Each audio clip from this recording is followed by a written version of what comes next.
Hoje eu vou falar sobre uma coprodução Portugal e Reino Unido que está sendo exibida na Mostra de São Paulo, na 45ª edição da Mostra, e que, assim como eu falei sobre um dos filmes que eu comentei nos últimos dias, não é uma das produções, um dos filmes mais hypados, mais comentados do festival, e nem dirigido por algum diretor que seja queridinho do pessoal que frequenta a Mostra, não tem nenhuma estrela no elenco, mas que é um filme que me tocou muito. O filme se chama Listen, de escutar. Eu não sei se um dia ele vai ser lançado no Brasil ou não. Tem filmes da Mostra, né, ou de algum festival que você assiste, que você já sabe que o filme vai ser lançado. Ou porque ele já tem um contrato com uma distribuidora brasileira, muitas vezes ele vai pra Mostra já com distribuição, ou de uma das grandes distribuidoras internacionais, ou então de uma brasileira como a Vitrine, como a Pandora, como a Imovision. Ou então porque você sabe que é um filme que tem uma veia um pouco mais comercial, ou então, como eu falei, que é de um diretor famoso, que tem atores famosos, então você já sabe que vai ser lançado. Agora, tem filmes que são um mistério. Pode ser que alguém compre, pode ser que nunca cheguem às telas brasileiras. Então, nesses casos, eu acho que é mais importante ainda vocês irem procurar o filme na programação da Mostra, que ainda tá disponível. No caso desse filme que eu tô falando hoje, ele é um filme que tá, inclusive, na parte online, na programação online, então vocês podem clicar no site da Mostra e procurar o filme, que é super recomendado. E o filme, ele é muito legal, porque ele é um filme de 73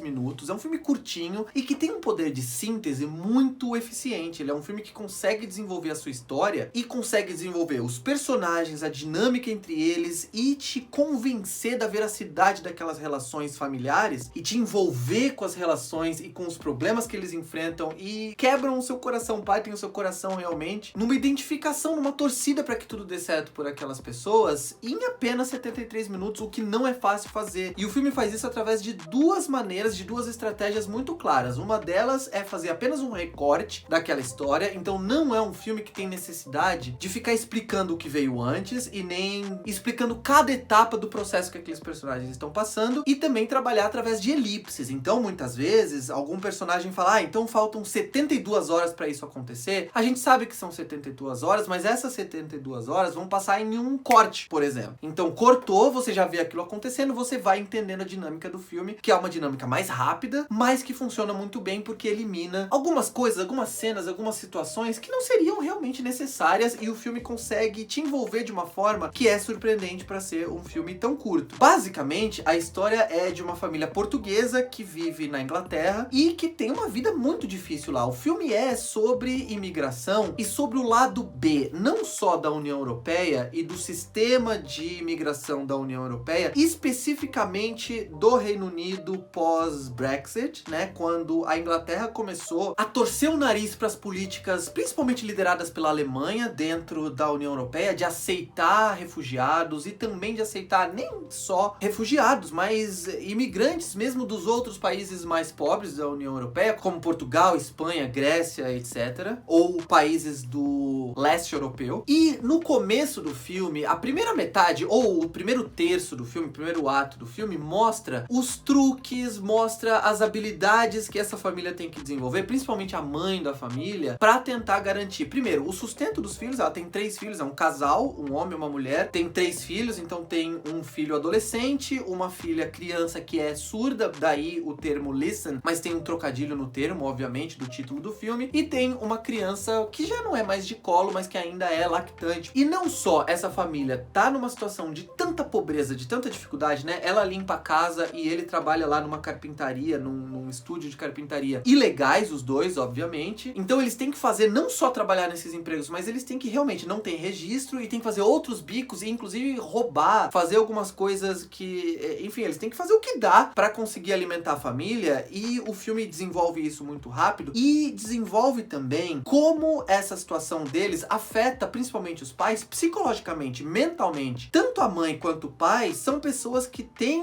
um desequilíbrio, que têm um desespero, que têm uma angústia e uma inteligência emocional tão baixa, porque o filme mostra bem claro que não é uma opção deles. Você não pode chegar pra eles e falar, olha, por que vocês não se controlam? Inclusive, isso é algo que é um conflito que acontece muito comum no filme, quando a assistência social, né, o serviço de apoio social do país, tem aquelas interações com eles, e eles são os representantes da ordem, da burocracia estatal, e eles tentam, né, manter aquela pose e falar, não, mas olha, se você continuar gritando, a gente tira esse direito de vocês. Então, eles usam a força e o poder justamente pra calar aquelas pessoas, e qualquer explosão que venha deles, calma, você tá alterado e você é um perigo para os seus filhos. E eu não vou falar de muitos spoilers, apesar de esse não ser um filme de spoilers, não tem grande reviravolta, mas é um filme sobre como o sistema inglês, e principalmente algumas regras que mudaram recentemente, facilitaram com que pessoas comprem crianças na Inglaterra. Então, o Estado facilita com que famílias que querem adotar crianças paguem pro governo para adotar crianças, e como falta criança, eles acabam forçando algumas famílias a abandonar seus filhos, por exemplo, tirando a guarda deles, inclusive e algumas vezes por motivos duvidosos, e o desespero dessa mãe é algo muito tocante, e do pai também. Então, nesse formato de filme mais elíptico e mais rápido, mais ágil, tem momentos, por exemplo, que a gente vê a mão do cara e a gente vê que tá machucado. Então esse cara já teve episódios de socar a parede, de desespero mais profundo, que a gente não precisa ver, a gente vai vendo nos detalhes e entendendo o desespero, entendendo o comportamento errático e o comportamento muitas vezes desequilibrado dessas pessoas que têm condições de vida que não lhes garantem nenhuma possibilidade de serem pessoas calmas, good vibes. A Lúcia Moniz, que é a atriz que vive a mãe, consegue alternar, né, consegue saltar, e de novo, num filme curto, entre desespero, entre crises muito grandes de ansiedade e também momentos de maior internalização, de maior sofrimento, de uma maneira muito, muito forte, muito potente. O Rubem Garcia também, ele é um cara que ele tem traços mais grossos, ele tem traços mais brutos, mas ele é um cara extremamente gentil, o personagem dele, né? Ele consegue imprimir humanidade, leveza pra aquele personagem, e essa contradição. Ele é um cara que tá sempre, parece que a ponto de explodir, mas ao mesmo tempo ele tem uma doçura, ele tem um olhar doce, e é claro que ele jamais bateu na mulher ou nas crianças, é mais realmente um desespero, uma angústia, uma ansiedade, que a situação dele coloca ele nessa posição. Então o filme é não só sobre o que mudou na Inglaterra em um aspecto, né, mas que representa o todo também. É o micro falando do macro sobre as questões que tiraram a Inglaterra da União Europeia, como também fala desse capitalismo tardio que cada vez mais impossibilita a vida, as necessidades básicas das pessoas, dos trabalhadores, e exige que eles entrem numa normalidade e que a burocracia seja seguida, o ritual, né, a liturgia do país, sendo que o próprio país não entrega aquilo que as pessoas precisam para viver, o básico, o simples. E a estratégia narrativa do filme e da diretora Ana Rocha é principalmente usar naturalismo, realismo, então câmera na mão, interações que são muito, muito naturalistas, os atores precisam ser muito, muito bons. A Sophia Myles, que faz a menininha surda, é assim uma revelação, as comunicações dela com a mãe, e tem até momentos ali revoltantes. Vocês lembram de Dançando no Escuro? E é claro que não acontece uma tragédia igual de Dançando no Escuro, mas a sensação é a mesma, aquela sensação de injustiça. A gente vê, por exemplo, uma cena em que tem um tutor social ali olhando o casal enquanto eles visitam os filhos, conversando com os filhos, e a mãe, ela é proibida de conversar em linguagem de sinais com a menina, porque a regra diz que eles têm que falar inglês. Então é a burocracia versus as pessoas, e é um filme sobre como o Estado, como a burocracia do capitalismo obriga as pessoas a se humilharem e desumaniza as pessoas a ponto de culpá-las por essa desumanização e tirarem mais direitos ainda. Como eu falei, a interação entre os personagens, a atuação dos atores e a sincronia entre eles é o que faz o filme ser tão forte. É um filme doce, é um filme extremamente humano e é rapidinho, então eu super recomendo que vocês aluguem lá no site da Mostra, e eu quero que vocês venham aqui também dizer o que vocês acharam. Gostaram ou não gostaram do filme? Se emocionaram tanto quanto eu? Digam também pra mim aqui se vocês concordam ou discordam dos pontos que eu apresentei nesse vídeo. Vejam os outros vídeos dos filmes da Mostra que eu tenho lançado, todos são sem spoilers, você pode assistir tranquilo pra decidir que filme você vai assistir. E peço mais uma vez, se inscrevam no canal, curtam esse vídeo, cliquem no sininho pra receber notificação sempre que tiver vídeo novo. É bom pra vocês também, porque vocês vão receber as notificações e vão saber de quais filmes eu tô falando durante a mostra e depois. Por hoje eu vou ficando por aqui, amanhã tem mais, um abraço, tchau!